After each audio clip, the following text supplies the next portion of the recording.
I can tell you I am truly living my dream, and I'll share a little bit about how I got to that point as we go through this. But when I was a little girl, like a lot of little girls, I dreamed of owning a horse, and that's all I could think about. And I lived in a town, and in a town, city limits, you can't have a horse. And I had a father who thought that having a horse was silly anyway, and he would never have paid to board one somewhere. So he did let me go take riding lessons, and I met a lot of people who had horses, and they became my very best friends. And I spent all the time I could at barns and pooping, scooping poop and doing whatever I had to do. And then of course you graduate from high school, I went to college, and I started a career, and it was a great career. I was on a fast track to become a publisher of a newspaper, and so I was, but it was very stressful, and so much of what I hear you guys talking about tonight I could really relate to, deadlines and meetings. And but a friend of mine suggested that I come out and spend one afternoon at his farm, a friend that I worked with, because he said he had something out there he wanted to introduce me to, and it was sure that it would help me relieve the stress that I was feeling. And I went out there and I met a horse that changed my life, and it was an Arabian mare, female horse, and her name was Shady Lady. At the time she was 3 years old, and at the time I was 33 years old. And we've been together ever since. This picture was taken last year. She's 25 in this picture now. And I'll let you do the math on how old I am.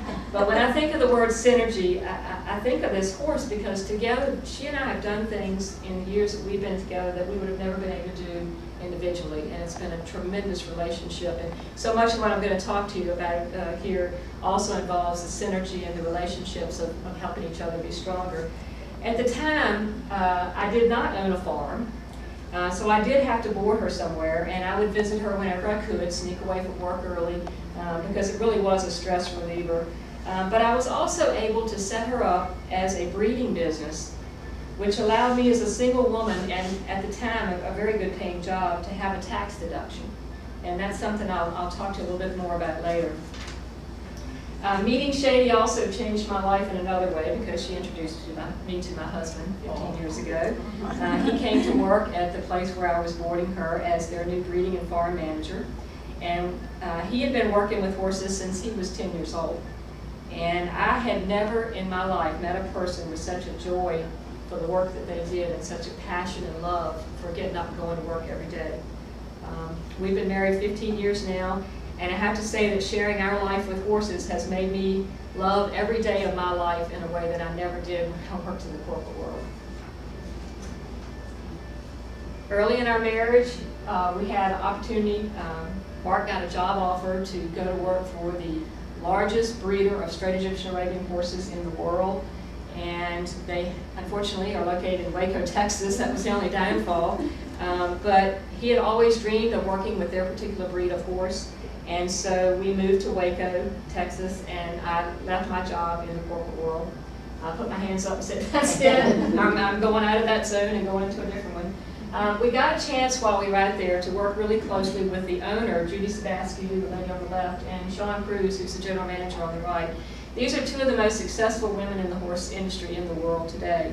And as we worked with them, we gained a tremendous respect and admiration for not only who they are, but for what they do.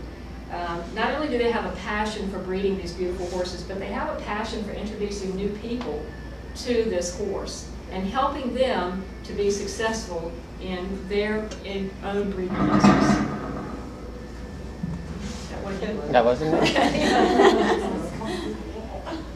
After living in Texas, where it was over 100 degrees for 5 months out of the year, I really missed Virginia. So in 1999, we moved back and we opened our own business in 2000. It's called Amethyst Acres Equine Center, and this is our farm in Buchanan, Virginia. We're about an hour and 15 minutes down the road. We provide breeding services, boarding and training. It's a good business. It breaks even for us from a business standpoint and allows us a lifestyle that we enjoy. We enjoy working together, so it gives us all that. But we wanted something a little bit more that would provide us a little bit more of a profit that we could set aside for our retirement. So we were looking for something that we could add to our repertoire. And 6 years ago, we became an affiliate farm of that farm in Texas named Arabians Limited. We are producing straight Egyptian Arabian horses from their bloodlines. And we also offer conferences where we invite new people to come and learn about the breed. And since I can't bring those horses here tonight, I want to introduce a couple of them to you. This is the horse that was on the cover. His name is Mishal. He's one of their stallions. He was imported from Germany. And he was imported to complement the mares of their breeding program. He has been awarded the highly coveted platinum certification as a breeding stallion from the German breeding organization. And he was reserve national champion at the Egyptian event, which is a very prestigious event here in the United States.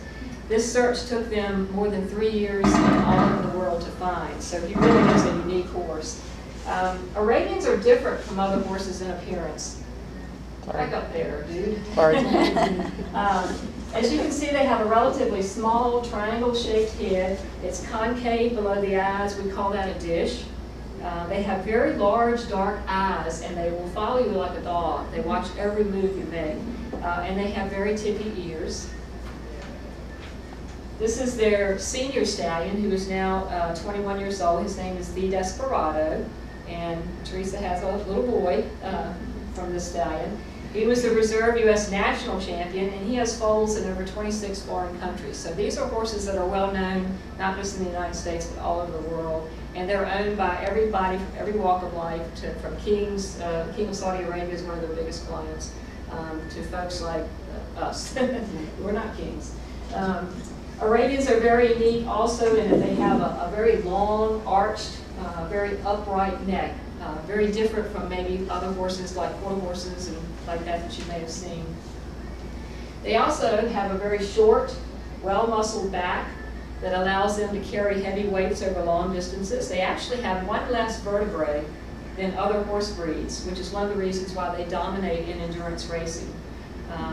At some point, almost every other breed of horse that you can think of has bred back to an Arabian to try to recapture some of these characteristics. This is a fascinating breed, and I need to tell you a little bit about its history because there are volumes written on it. As its name implies, the Arabian is a horse of the desert, a breed with its beginnings in a very nomadic way of life that depended on survival of the fittest to withstand sandstorms, scarce water, frequent surprise attacks from other Bedouin tribes, and the hot sun. The interior of the Arabian Peninsula has been dry for almost 10,000 years, so it would have been impossible for this horse to survive if it had not established some type of relationship with man, and it depended on man for survival. This is the horse that you read about in the Bible. King Solomon was one of the first breeders of this horse back in 900 BC. To the Bedouin people, the horse was cherished as a gift from Allah to be revered, cherished, and worshipped. The headmen of the tribes could relate the verbal histories of the family of his horses in his tribe the same way that he could stand his own family members. Breeding records were meticulously kept by memory, and they were passed down through the ages verbally.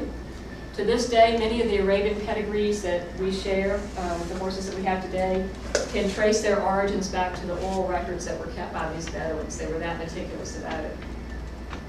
Arabian horses were an integral part of the Bedouin family, and they were often found in the tents of their masters. The women and children raised the foals with affection, fostering the kind, loving disposition that owners of Arabians enjoy today. These horses have not changed significantly in their body structure for many thousands of years. The horses we raise today still look much like the pictures that were found in textbooks by archaeologists that date back some 3,400 years ago. So this is a very, very, very old breed. And again, we can trace the pedigrees of the horses that we raise today to those oral pedigrees that were kept by those original Bedouin masters. These horses still share a remarkable close bond with their human friends, and that makes them wonderful companions for families. These horses are very rare. Although there are over 400,000 Arabian horses in North America, there are only about 6,000 straight Egyptian Arabians.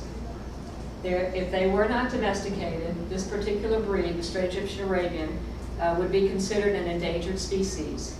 And because they are so few in number, they are in high demand all over the world.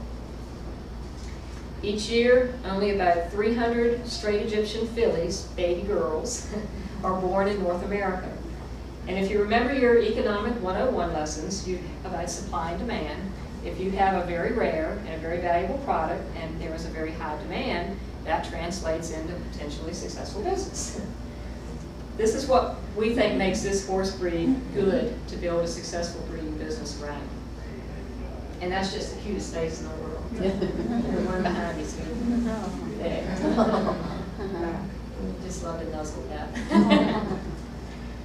Uncle Sam also thinks that this is a good business proposition, and it allows horse breeders to take advantage of the same tax laws that are set up for any other farming entity or agricultural entity.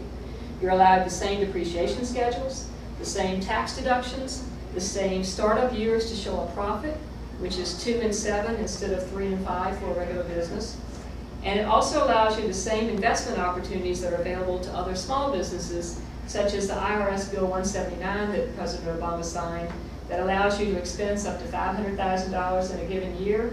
That includes the purchase of a horse or multiple horses. So there are some tremendous tax, I'm not a CPA, but there are some good tax opportunities out there for you. And you can do anything with these horses that you can do with any other breed of horse. This is a 5-year-old on the Desperado, the stallion that I showed you earlier. These horses have a tremendous affection around children. It's like they just become gentle the second that they're around a young person.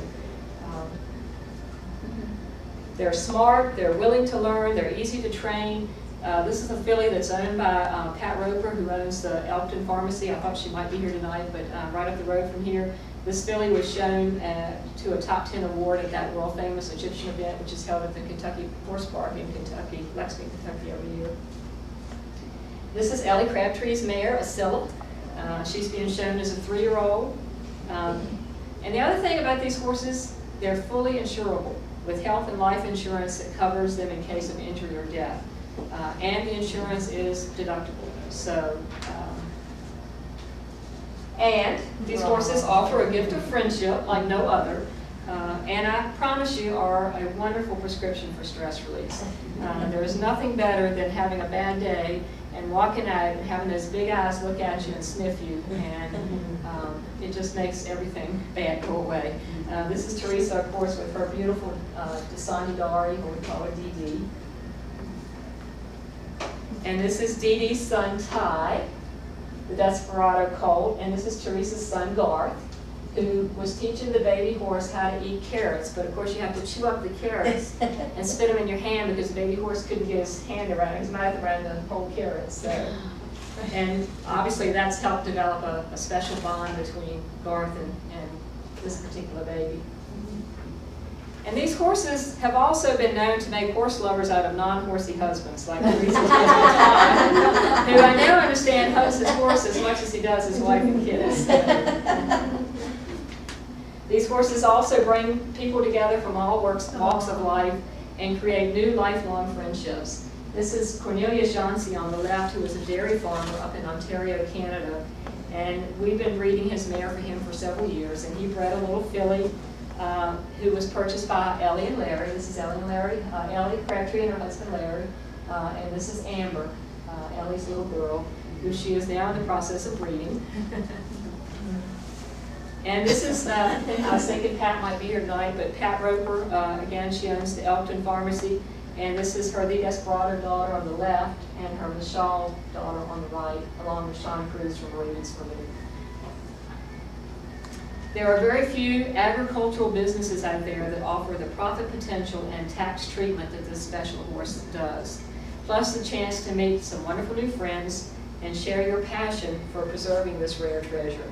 This is the Purple Gang, Amethyst Acres Purple. We're affectionately called the Purple Gang.